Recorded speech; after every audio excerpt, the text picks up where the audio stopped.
10 years ago, a band from Columbus, Ohio dropped an album that changed the way a generation talks about fear, identity, and self-worth. The album, Blurryface, the band, 21 Pilots. And today, we're diving into the psychology, the aesthetic, and the lasting cultural impact of one of his most emotionally charged albums. So, who is Blurryface? Well, he's not real, but he's also way too real.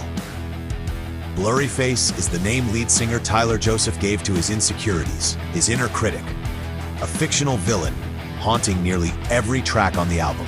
You hear him in distorted vocals, you see him in the red and black visuals, you feel him in that gut punch of a lyric. My name's Blurryface, and I care what you think. Relatable? Absolutely. Let's talk aesthetic. The smeared black paint on Tyler's hands and neck?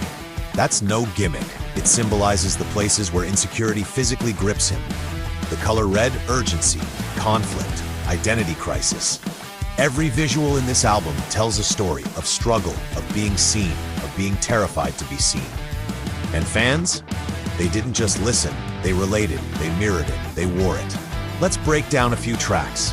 Stressed Out, the ultimate anthem for young adulthood burnout, wishing for nap times and juice boxes while drowning in expectations. Ride and Fairly Local, internal tug-of-wars between trust and doubt, hope and darkness. And then there's Goner. A soft piano, a desperate confession, a crescendo of raw vulnerability. Don't Let Me Be Gone. This wasn't background music. This was a soundtrack for every anxious mind. But why did this album hit so hard for so many people? Because Blurryface spoke out loud what most people were whispering inside. It gave insecurity a face, a name. And that's powerful. In a world of highlight reels, filters, and fake smiles, Blurryface said, it's okay to fall apart. It made pain, it made fear relatable. It made being broken okay. Here's something cool. In psychology, naming your inner critic is a legit therapeutic tool. It's called externalization.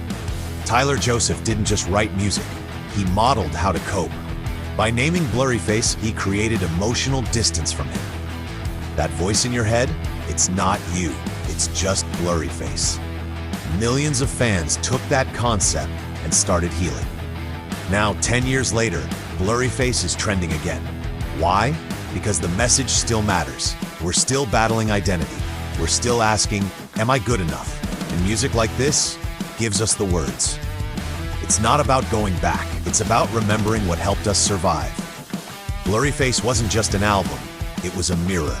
And for many of us, it still is. If this resonated with you, share. Comment your favorite Blurryface lyric. Let's keep this decade-long conversation going. Because even 10 years later, we're still not alone in how we feel.